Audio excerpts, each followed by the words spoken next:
नमस्कार, आप देख रहे हैं न्यूज 18 में हूं आपके साथ मेनका चौधरी। और इस वक्त बहराइच से बड़ी खबर, जहां पर थर्मल ड्रोन में फिर दिखा है आदमखोर भेड़िया। पंचदेवरी के कछार के पास ये भेड़िया दिखा है। भेड़िए को पकड़ने में वन विभाग इस वक्त जुटा हुआ है। कई अलग अलग टीमों का गठन किया गया है। पूरे इलाके को अलग अलग सेक्टर्स में बांटा गया है। वन विभाग की टीम के साथ ही स्पेशल टीम भी मौके पर मौजूद है, तैनात है। लगभग 50 गांव हैं जहां पर भेड़ियों की मौजूदगी बार बार देखी जा रही है। अलग अलग जनपदों में ये भेड़िए अटैक कर रहे हैं। और अब एक नया वीडियो सामने आया है। थर्मल ड्रोन कैमरे में दिखा है आदमखोर भेड़िया। पंचदेवरी के कछार के पास ये भेड़िया दिखा है। भेड़िए को पकड़ने की पूरी जुगत वन विभाग की ओर से, स्थानीय प्रशासन की ओर से, पूरी सरकार की ओर से लगा दी गई है।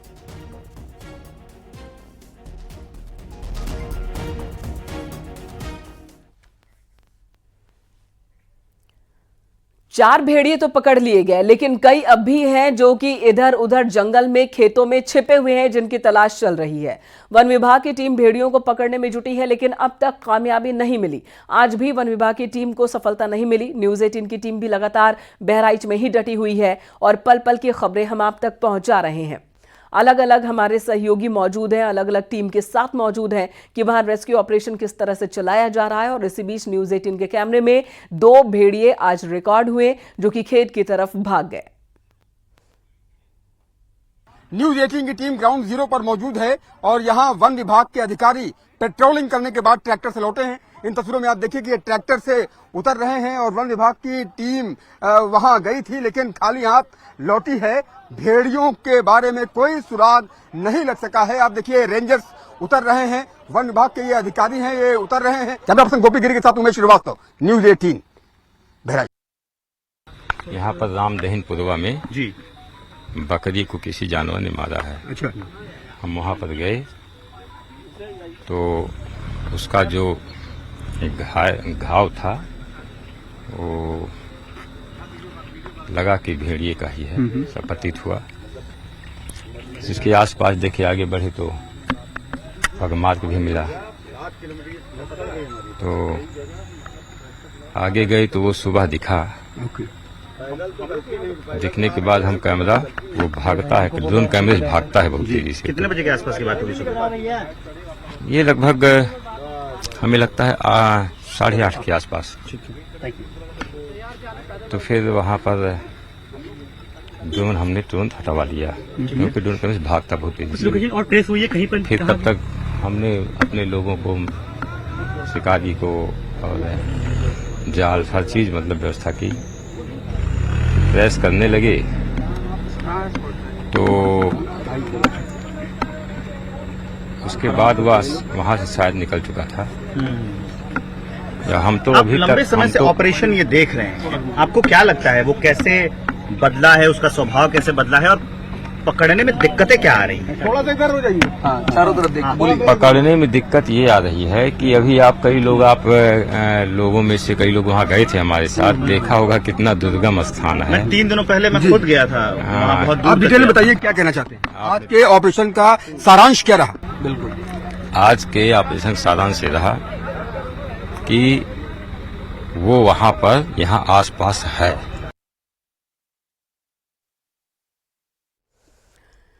तो बहराइच में बीते 2 महीने से भेड़िए की वजह से दहशत में हैं लोग। बहराइच के गांव में आए दिन भेड़िए देखे जाने से लोग खौफ में हैं। भेड़िए के हमले में अब तक 10 लोगों की मौत हो चुकी है। और इस बीच आज फिर कैसरगंज इलाके में भेड़िया दिखा। भेड़िए के देखे जाने का ये वीडियो सोशल मीडिया पर भी वायरल हो रहा है, जहां पर भीड़ को देखने के बाद ये भेड़िया खेत की तरफ भाग निकलता है। भेड़ियों का पूरा झुंड इस वक्त बहराइच के आसपास ही है, जिनमें से 4 को तो पकड़ा गया, लेकिन अब भी कई हैं जो इधर उधर घात लगाए बैठे हैं।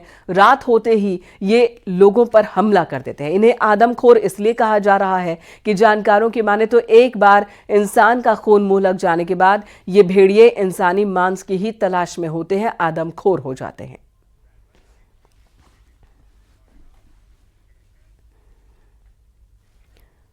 जंगली जानवरों की दहशत के बीच बड़ी खबर पीलीभीत से, जहां पर सियार के हमले में 3 बच्चे जख्मी हो गए। घर के बाहर ये बच्चे खेल रहे थे, तभी सियार ने इन पर हमला कर दिया। सभी बच्चों को अस्पताल में भर्ती करवाया गया है।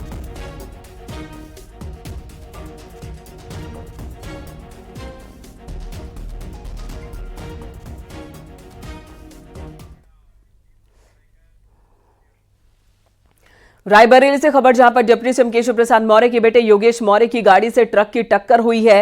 हादसे में डिप्टी सीएम केशव प्रसाद मौर्य के बेटे योगेश मौर्य बाल बाल बचे हैं। गाड़ी का एक हिस्सा क्षतिग्रस्त हो गया है। प्राथमिक उपचार के बाद योगेश मौर्य को प्रयागराज के लिए रवाना कर दिया गया। पुलिस ट्रक की तलाश में जुटी है। जगतपुर थाना क्षेत्र के ऊंचाहार रोड पर यह हादसा हुआ है।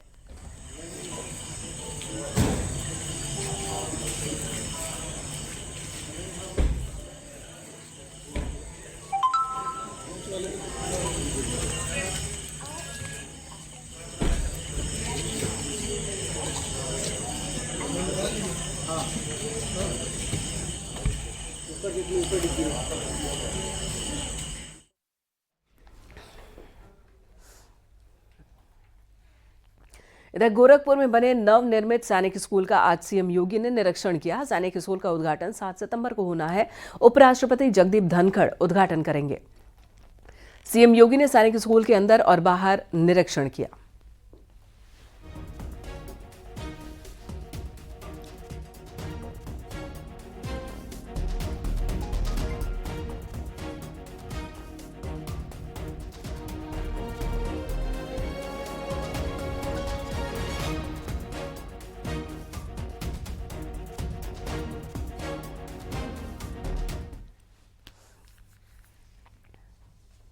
देश के बाद प्रदेश और प्रदेश के बाद हर जिले में बीजेपी के सदस्यता अभियान की शुरुआत हो रही है। फतेहपुर में कैबिनेट मंत्री राकेश सचान ने अभियान की शुरुआत की। कैबिनेट मंत्री राकेश सचान ने कहा कि जिले में 3 चरण में बीजेपी की सदस्यता अभियान चलाया जाएगा। मीडिया से बातचीत के दौरान उन्होंने कहा कि यूपी में कानून व्यवस्था मजबूत है, कानून का ही राज है, बदमाशों की कोई जात नहीं होती।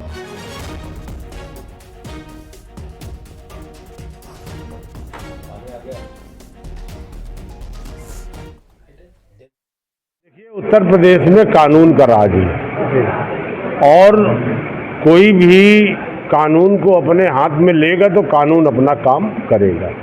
और योगी जी की सरकार लगातार इस मायने में पूरे देश में जानी जाती है कि कानून व्यवस्था उत्तर प्रदेश में चुस्त और दुरुस्त है और जो भी माफिया लोग थे आज या तो जेल में हैं या तो यहाँ से भागे हुए हैं।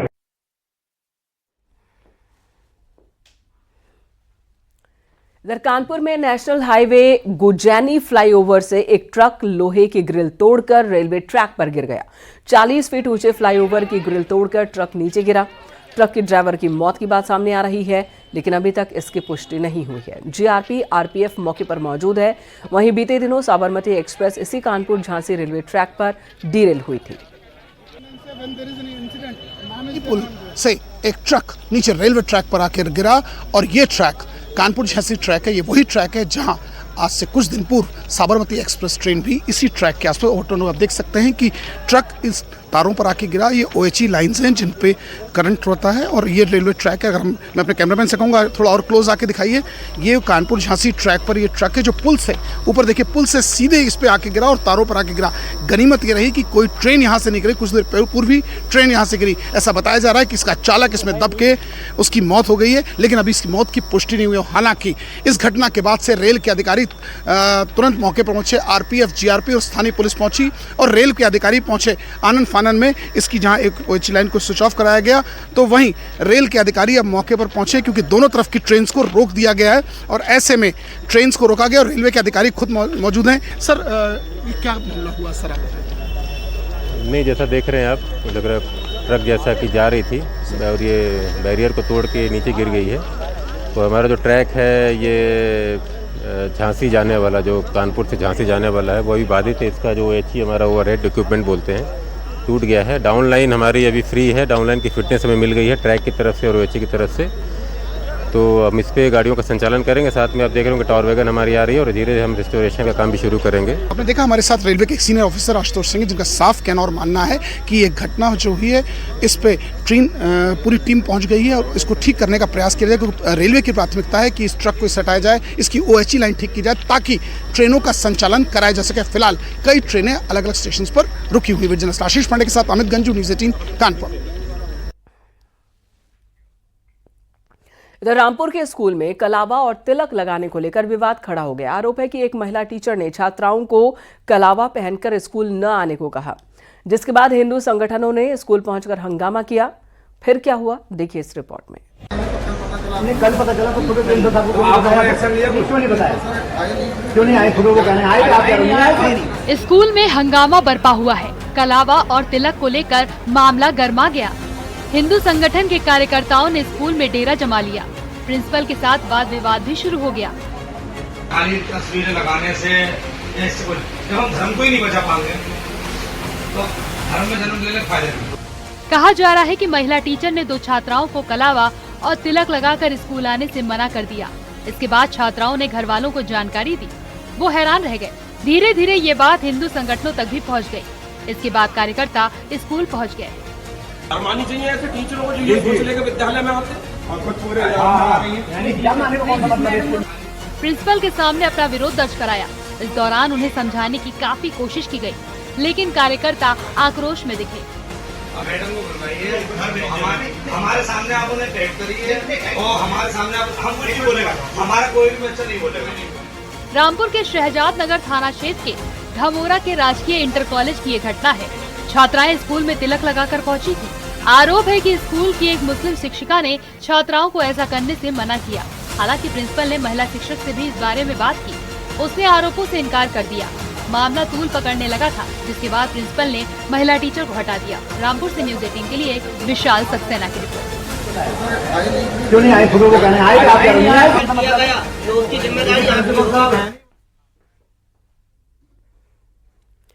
और अगली खबर मेरठ से। कैबिनेट मंत्री धर्मपाल सिंह ने कहा कि मदरसे में कई संदिग्ध गतिविधियां देखने को मिल रही हैं, जिसकी जांच हो रही है। मदरसे में आतंकवाद की शिक्षा दी जाती है, बच्चों को जिहादी बनाने का काम हो रहा है और इसलिए सरकार ने मदरसों की जांच शुरू की है। उनके इस बयान के बाद थोड़ा बवाल भी मच गया है, क्योंकि जिस तरह से उन्होंने कहा कि मदरसे में आतंकवाद की शिक्षा दी जा रही है, इसे लेकर आपत्ति जताई जा रही है। और मदरसे सच में जो सवाल है, ये मदरसे में आतंकवाद की शिक्षा देने का काम करते हैं जो पकड़े जा रहे हैं, मदरसे में इतिहास को बदलने का काम करते हैं, मदरसे में छोटे बच्चों का दुरुपयोग करके उन्हें जिहादी बनाने का काम करते हैं। इसलिए मदरसों की जांच भी सरकार कराने का काम कर रही है। और अगली खबर मथुरा से। महिला जिला अस्पताल में बच्चा बदलने को लेकर हंगामा हुआ। 2 परिवारों ने हंगामा किया है। बताया जा रहा है कि एक ही नाम होने की वजह से कंफ्यूजन हुआ। सीमा नाम की 2 महिलाओं की डिलीवरी हुई। मथुरा के नौगांव की रहने वाली सीमा के डिलीवरी के दौरान जन्म लिए नवजात की मौत हो गई, जबकि मंडी चौराहे की रहने वाली सीमा ने जीवित बच्चे को जन्म दिया। गलती से स्टाफ नर्स ने जीवित बच्चे को उस परिवार को दे दिया जिस परिवार के बच्चे की मौत हुई थी। स्टाफ की लापरवाही सामने आई है।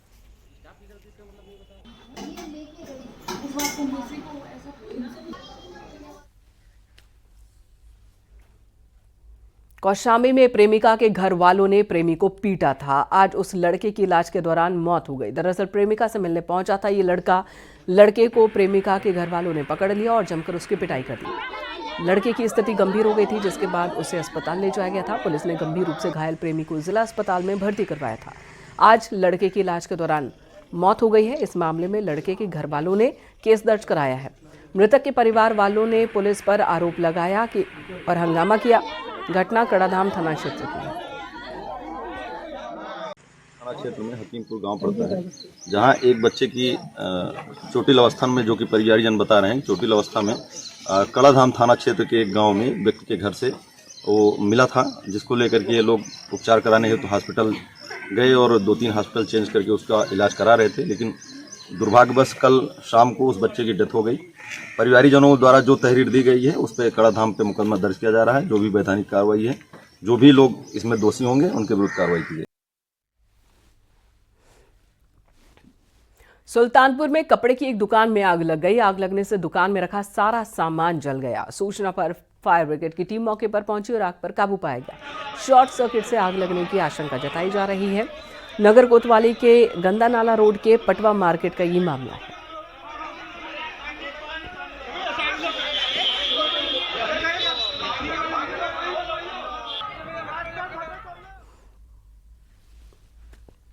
उधर कानपुर में एक पति का आरोप है कि पत्नी की सरकारी नौकरी लगने के बाद पत्नी ने उसे छोड़ दिया।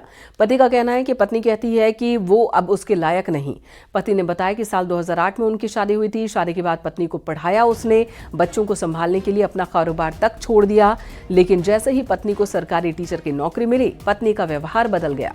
पत्नी छोटे बेटे को लेकर इटावा रहने लगी। पति का कहना है कि परिवार के लोगों ने पत्नी को समझाया, लेकिन वो मानने को तैयार नहीं। आखिरकार अब कोर्ट ने तलाक मंजूर कर लिया है। हमारी जो है मेरी वाइफ से पहली मुलाकात हमारी कानपुर यूनिवर्सिटी में बी फार्मा के दौरान हुई थी। हम दोनों मिले वहाँ पर, हमारे बीच में प्रेम उत्पन्न हुआ, जिसकी वजह से घर के को राजी किया गया और प्रेम विवाह हम लोगों ने अपना घर की मर्जी से कराया। उनका बिहेव मेरी तरफ से बहुत ज़्यादा रूड हो गया। उनको जो है मैं मोटा लगने लगा, मैं बेडौल लगने लगा, उनके लायक नहीं समझ में आता था। उनका स्टेटस सिंबल में मैं मेंटेन नहीं कर पा रहा था। जब मैं कहता था कि मैं आपके ऑफिस में आऊँगा, यानी कि कॉलेज आऊँगा, तो कहते थे कि आप बताइए कि मैं आपको को मिलवा नहीं सकती हूँ। जब से जॉब लगती है एकदम से फिर जो नेचर जो है उनका चेंज होना लगता है और उसको मतलब जो है इग्नोर करना, इसकी फैमिली को इग्नोर करना, ताने मारना, इस तरीके से करने लगा। उसको पता नहीं। ये जब लिवाने के लिए गया अपने वहाँ ससुराल में गया, तो इनके घर वालों ने उल्टा उसको मारा पीटा और मुकदमा लिखवा दिया, जबकि लव मैरिज थी। 4 साल में कोई दहेज का कोई मतलब ही नहीं बन रहा था। उसके बावजूद झूठा मुकदमा लिखा दिया जाके परेशान करने लगे जाके। फिर यहाँ पे एक गार्जियन वार्ड का मुकदमा लिखा दिया, जबकि उस गार्जियन वार्ड में भी वो नहीं आती थी। वो डिसमिस डिफॉल्ट हो गया, खारिज कर दिया माननीय न्यायालय द्वारा। और अगली खबर बदायूं से। धर्म छिपाकर हिंदू लड़की को प्रेम जाल में फंसाने वाले सोहेल के माता पिता को पुलिस ने गिरफ्तार किया। आपको बता दें, लड़के ने पंजाब की लड़की से धर्म छिपाकर संबंध बनाए। जब लड़की गर्भवती हुई तो उससे शादी कर ली। बच्ची के जन्म के बाद लड़की को बिसौली ले आया और फिर धर्म परिवर्तन का दबाव बनाने लगा। लड़की की मना करने पर लड़के और उसके परिवार वालों ने मारपीट की और बच्ची छीनकर पीड़िता को घर से बाहर निकाल दिया। पीड़िता ने मुस्लिम लड़के और उसके घर वालों के खिलाफ अब केस दर्ज कराया है।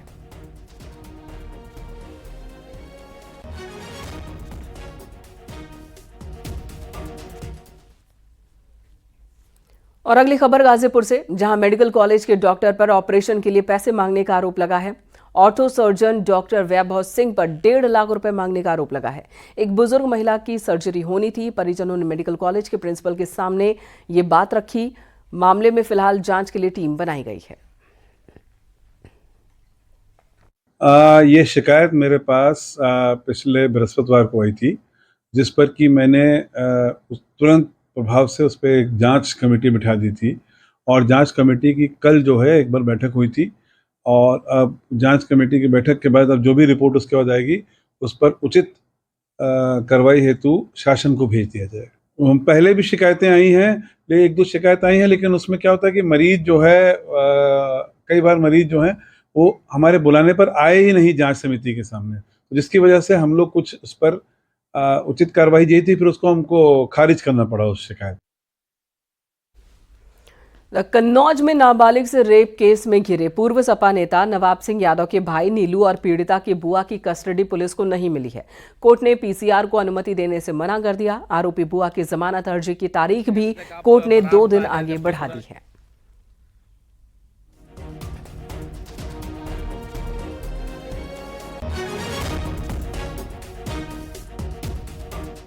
दिनांक 4/9/2024 को पीसीआर मांगने हेतु अभियुक्ता पूजा तोमर और नीलू यादव का एक एप्लीकेशन पुलिस के द्वारा न्यायालय में पेश किया गया था। उस पर भी आज सुनवाई हुई थी।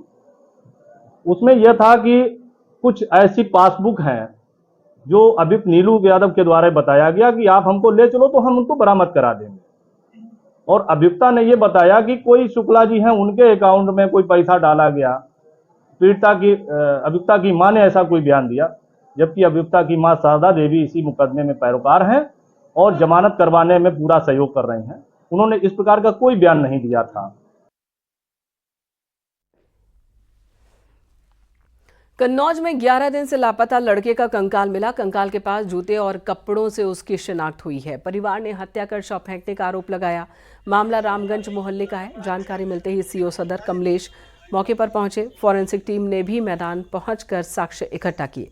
सीओ का कहना है कि परिजन कुछ लोगों पर हत्या के आरोप लगा रहे हैं। उन्होंने बताया कि शव को पोस्टमार्टम के लिए भेजा जा रहा है। सर, क्या मामला है? देखिए अभी जो है कोतवाली गुरसहायगंज पुलिस को सूचना प्राप्त हुई कि मिलिट्री गांव थाना गुरसहायगंज में एक जो है बॉडी प्राप्त हुई है। तो सूचना तत्काल पुलिस मौके पे पहुंची। इस सूचना पे जो है बॉडी की पहचान जो है गौरव वर्मा पुत्र राजू वर्मा जो रामगंज थाना गुरसहायगंज के रहने वाले हैं, जिनकी उम्र 22 वर्ष है, उनकी पहचान हुई है।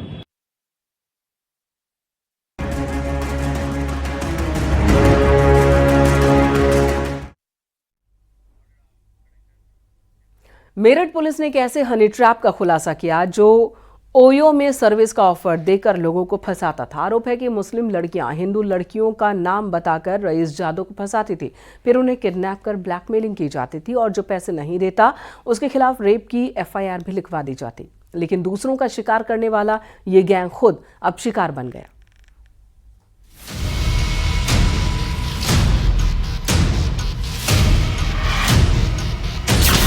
ओयो में हनी ट्रैप गैंग, सर्विस का ऑफर, फिर खेल शुरू। मासूम चेहरा, इरादे फरेबी।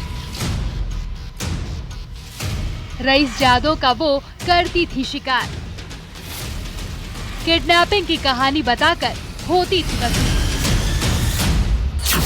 मेरठ पुलिस ने हनी ट्रैप गैंग का पर्दाफाश करते हुए 7 लोगों को गिरफ्तार किया है, जिनमें 2 महिलाएं भी शामिल हैं।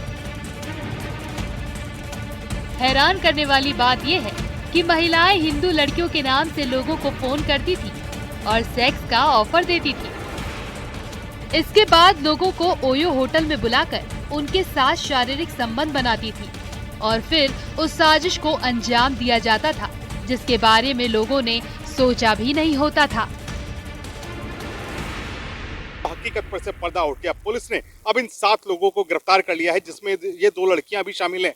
और अब मेरठ पुलिस इस बात की छानबीन कर रही है कि कितने और लोग इस तरह से फंसाए गए और कितने लोगों से इन्होंने रंगदारी वसूली। फिलहाल ये पुलिस की गिरफ्त में है और जेल जाने की तैयारी कर रही है। इस गैंग में महिला और आदमी सब शामिल थे। बड़े ही शातिराना तरीके से लोगों को सर्विस का ऑफर देकर होटल बुलाते थे। क्लाइंट अंदर और बाहर, साजिश शुरू। दुष्कर्म की तहरीर लेकर आए थे। इनकी जब फोन की जांच की गई है और तहकीकात की गई इसमें, तो इसमें पहले से भी ये लोग ऐसी गतिविधियों में लिप्त पाए गए हैं और 2 और लोगों को फंसाने के लिए होटल ट्रैक में ये लोग षड्यंत्र रच रहे थे। इसमें जो फिरोज नाम का व्यक्ति गिरफ्तार हुआ है, वो इनका मेन मास्टरमाइंड है और इनसे और भी गहनता से पूछताछ की जा रही है। ये कहाँ नहीं ऐसी घटनाएं की। दरअसल जब शख्स महिलाओं के साथ अंदर होता था, तब बाकी गैंग के सदस्य होटल के बाहर इंतजार करते रहते थे। पीड़ित जैसे ही होटल से बाहर निकलता, फिर उसका अपहरण कर लेते थे। वहीं जब पीड़ित पैसे देने से इनकार करता, तो उसे रेप के मुकदमे में फंसाने की धमकी देते थे। पुलिस ने आशंका जताई है कि अब तक दर्जनों लोगों को गैंग ने अपना शिकार बनाया है। ये गैंग पैसे वाले रईस लोगों को अपना शिकार बनाता था। साजिश का खुलासा तब हुआ जब लड़कियों ने एक युवक को होटल में बुलाया। फिर जैसे ही युवक होटल से बाहर निकला, उसको कार में बंधक बनाकर हाईवे पर काफी देर तक घुमाया और 50 लाख की मांग करने लगे। मेरठ पुलिस ने एक हनी ट्रैप गैंग का पर्दाफाश किया है। ये हनी ट्रैप गैंग इन लड़कियों के माध्यम से हिंदू लड़कियां बनकर कॉल कराते थे और फिर अपने जाल में फंसाकर ओयो होटल ले जाते थे, संबंध बनते थे और उसके बाद एक्सटॉर्शन का धंधा शुरू हो जाता था। इन्होंने एक युवक को इसी तरह फंसाया और उसके बाद उसे घंटों अपनी कार में घुमाया। जब एक्सटॉर्शन नहीं हो सका तो फिर पुलिस के पास पहुंच गए रेप का मुकदमा दर्ज कराने। जब धमकी और एफआईआर के डर से भी बात नहीं बनी, तो इस गैंग ने पीड़ित को सचमुच थाने पहुंचा दिया और वहां रेप की रिपोर्ट लिखवाने लगे। लेकिन पुलिस को मामले में शक हुआ। जांच की तो चौंकाने वाला सच सामने आया, जिसके बाद फौरन पुलिस ने आरोपियों को गिरफ्तार कर लिया।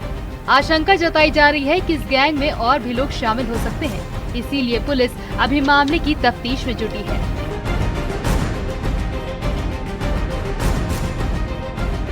गैंग का भंडाफोड़ करते हुए पुलिस ने 2 महिलाओं समेत 7 लोगों को गिरफ्तार किया है।